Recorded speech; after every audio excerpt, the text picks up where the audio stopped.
we actually had a 40-year period where the West was primarily arming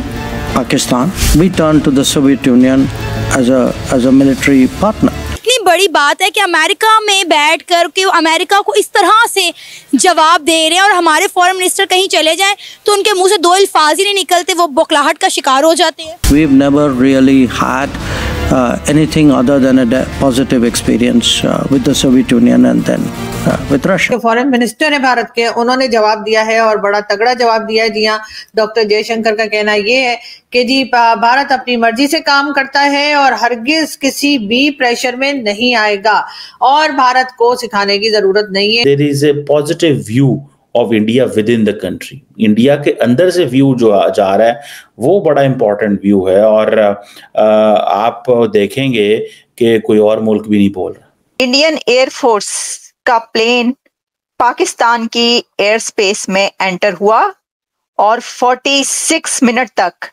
Pakistan की air space में रहा। वाकई में अमेरिका के सर के ऊपर नारियल फोड़ देगा भारत, और आराम से सी पैक जो है उसको साइड पे करके अपनी चाबहार पोर्ट जो है वो कंप्लीट हो जाएगी, और उसके बाद आराम से वो रूट इस्तेमाल होगा, ना सिर्फ भारत के लिए बल्कि कई दूसरे देश जो है वो भी उस रूट को इस्तेमाल कर सकेंगे। आज टर्की ब्रिक्स का मेंबर बनना चाहता है, जिसका इंडिया एक इम्पॉर्टेंट प्लेयर है। सो टर्की को इस चीज का पता है कि अगर हमने कश्मीर का जिक्र किया या तो हमारे लिए मुश्किलात पैदा हो सकती।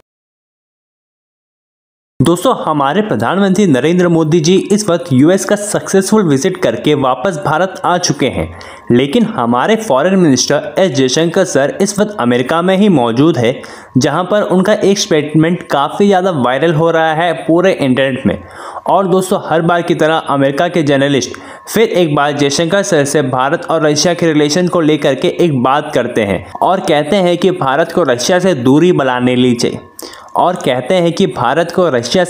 बना लेनी चाहिए। तो इस पर जयशंकर सर ने एक बहुत ही तीखा जवाब दिया, और जयशंकर सर ने कहा कि 40 साल पहले जब अमेरिका और वेस्टर्न कंट्रीज पाकिस्तान को वेपन्स प्रोवाइड कर रहे थे और पाकिस्तान को सपोर्ट कर रहे थे, तब भारत का भरोसेमंद बिजनेस पार्टनर और डिफेंस पार्टनर रशिया था, और रशिया ने भारत को काफ़ी ज़्यादा मदद भी किया है और काफ़ी सारे वेपन्स भी प्रोवाइड किए हैं जब कोई भी देश भारत को वेपन्स देने से मना कर रहा था। तो इस मुश्किल घड़ी पे अब भारत अपने साथी रशिया का हाथ नहीं छोड़ेगा और उसके साथ अपने दोस्ती पहले के जैसा ही निभाएगा, जिस पर पाकिस्तान काफ़ी ज़्यादा हैरान है किस तरह से एक छोटे से देश का फॉरेन मिनिस्टर अमेरिका जैसे सुपर पावर को इस तरह से मुंह तोड़ जवाब दे रहा है, और अमेरिका भारत का कुछ भी नहीं बिगाड़ पा रहा है। तो चलिए इसी पर आगे पाकिस्तानी मीडिया का रिएक्शन देखते हैं। इंडिया के foreign minister doctor S Jaishankar इस वक्त अमेरिका में मौजूद हैं एक मीटिंग के सिलसिले में, और वहां पर उनका एक बयान जो है बड़ा वायरल हो रहा है। इंडिया की फॉरेन पॉलिसीज कितना आज़ाद है, वो जब चाहे अमेरिका को शटअप कॉल दे देते हैं, उनकी बात नहीं मानते, उनके जो ऑफर्स हैं उनको ऑप्शंस की तरह लेते हैं, और पाकिस्तान अमेरिका के आगे हमेशा भीगी बिल्ली बनकर बैठा रहता है। असल में जो बात है ना वो ये चक्कर है कि हमारी जो फॉरेन पॉलिसी है ना वो मतलब वो जो है ना आज़ाद नहीं है। हम लोग खैर गुलाम है काफ़ी देर से, अभी तो वो क्या मैं कह सकता हूँ, लेकिन यह है कि जो जयशंकर साहब ने उन्होंने बात की है तो उन्होंने पहले भी जो है ना रशिया का जब उन्होंने ये ऑयल वगैरह वहाँ से वो लेते थे तो उन्होंने कहा था कि भाई हमारी मर्जी हम लें, हमारे यूरोप के इंटरेस्ट में हो तो वो चीज़ें लें कहीं से, लेकिन हमारे इंटरेस्ट में तो हम क्यों ना लें भाई। पर हमारी खारजा पॉलिसी तो बिल्कुल, अभी तो हमारा खैर वो फॉरेन मिनिस्टर ही नहीं पता, हमें इलेक्शन हुए हैं और हमारा फॉरेन मिनिस्टर कौन सा है वो नहीं पता, फॉरेन पॉलिसी जो है हमारी वो बिल्कुल नहीं है। इस तरह करके मतलब ये इंडिया तो भाई किसी को भी किसी टाइम भी वो जवाब देता है। और आप देखें इंडिया की जो पॉलिसीज हैं वो आगे 10-10, 15-15 साल के उन लोगों ने बनाई हुई हैं। अरे वहाँ पे एस जयशंकर ने बैठ के बोला कि आप लोगों को इंडिया को तनकीद नहीं करनी चाहिए बल्कि इंडिया की तारीफ करनी चाहिए, क्योंकि इंडिया बहुत आगे निकल गया है। इंडियन एयरफोर्स का प्लेन पाकिस्तान की एयर स्पेस में एंटर हुआ और 46 मिनट तक पाकिस्तान की एयर स्पेस में रहा। हम आपको बता रहे हैं कि इंडियन एयरफोर्स का प्लेन पाकिस्तान की एयर स्पेस में एंटर हुआ है और वहां पर 46 मिनट तक फ्लाई करता रहा। लेकिन उससे ज्यादा इंपॉर्टेंट बात यह है कि उस प्लेन के अंदर इंडिया के प्राइम मिनिस्टर नरेंद्र मोदी थे। और नरेंद्र मोदी साहब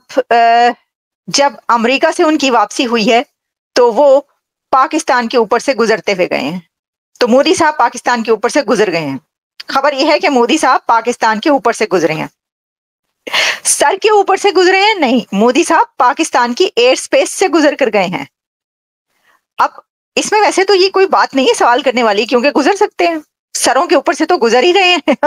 तो अगर पाकिस्तान की एयर स्पेस से गुजर गए तो क्या हो गया। लेकिन देखिए,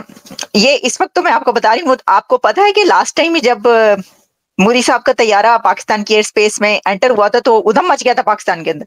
ब्रेकिंग न्यूज चलने, अभी भी ये मैं देख रही थी, बड़ी खबर है ये, और इसके ऊपर पूरा एक रिपोर्ट पब्लिश हुई है जिसमें बताया गया है कि जो नरेंद्र मोदी हैं वो उनका तैयारा 5:45 बजे, यानी जब वो अमेरिका से वापस आ रहे थे तो 5:45 बजे अफगानिस्तान से चतराल के ऊपर पाकिस्तानी हदूद में दाखिल हुआ एंड 6:30 बजे 6:30 पर पाकिस्तानी एयर स्पेस में एंटर हो गया और फिर वहां से गुजरते हुए लाहौर के करीब से गुजरा मोदी साहब लाहौर की सैर करके गए हैं। अच्छा, सैर कैसे आप करके, आप कह रहे हैं जी सैर कैसे की है, मैं आपको दिखा देती हूँ सैर कैसे की है। सर ये उन्होंने बाकायदा लाहौर के ऊपर से गुजरे हैं, उन्होंने जायजा लिया है, मोदी साहब ने जायजा लिया है हो की रहा है लाहौर में मोदी साहब ने देखा है कि पाकिस्तान में चल क्या रहा है, भाई जरा देखें तो सही, क्योंकि देखें ना, वो आपको पता है सैलाब वैलाब भी आया हुआ, तो वो देख रहे होंगे भाई कहाँ सैलाब आया है, क्या हो रहा है, और क्या ये जो खबरें आ रही थी कि जी केपीके में जो ये हो रहा है, बल्कि अभी जो आपको पता है ये जो फट रहे हैं जगह जगह, तो देख रहे होंगे कि भाई कहाँ पे दहशतगर्दी हो रही है, कहाँ पर नहीं हो रही, कहाँ पर क्या हो रहा है। बड़ा फुल टाइम मोदी साहब ने जायजा लिया है। और ये जो है देखें, ये तो हम खैर उनकी फ्लाइट की एक तस्वीर है जो हम दिखा रहे हैं आपको, लेकिन वो पाकिस्तान के ऊपर से गुजरते, और तो ऑब्वियसली इसी तरह उन्होंने देखा ही होगा ना, पाकिस्तान के ऊपर से जब गुजरे वो मोदी साहब, तो उन्होंने ये आंखें बंद कर ली होंगी, भाई देख रहे होंगे ना वो कि क्या चल रहा है नीचे, देखो तो सही में। तो सर सब आपका जायजा लेके गए और ये हाथ हो गया आपके साथ, पाकिस्तान ये एक बार फिर हाथ हो गया तुम्हारे साथ। और वो ये कहीं राह की साजिश तो नहीं, तो वही जो कहा जाता है भाई ये राह की साजिश है। तो मसला ये है कि इसके अंदर साजिश वाजिश का कोई चक्कर नहीं है। इसकी वजह ये है कि ये रूल्स एंड रेगुलेशंस होते हैं एयर स्पेस यूज करने के।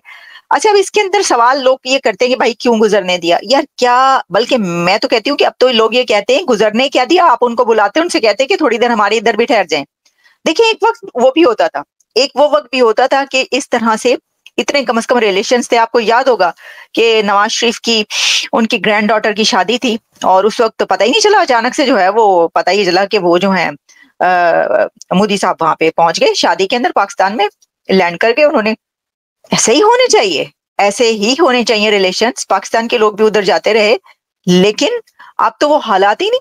अब तो इस जो कि आपने हालात ही नहीं छोड़े। तो वो मोदी साहब ने इस वक्त ये जब खबरें चल रही होंगी, आपको पता खबर तो फौरन चल जाती है, इधर भी थे उधर भी खबरी हो गया कि पहले भी आपको पता है कितनी, तो ये देख लेंगे वो मतलब मुस्कुरा ही रहे होंगे ना, वो कह रहे होंगे कि मतलब ये क्या हो रहा है, मेरा तैयारा ही गुजरा है ना, ऊपर से गुजर क्या हूं मैं ऊपर से आप लोगों की तो कोई बात नहीं, ये तो एक रूटीन की बात है। एविएशन जराये के मुताबिक भारतीय वजीर आजम नरेंद्र मोदी अमेरिका से भारत वापसी पर पाकिस्तानी फजाई हदूद से गुजर रहे थे।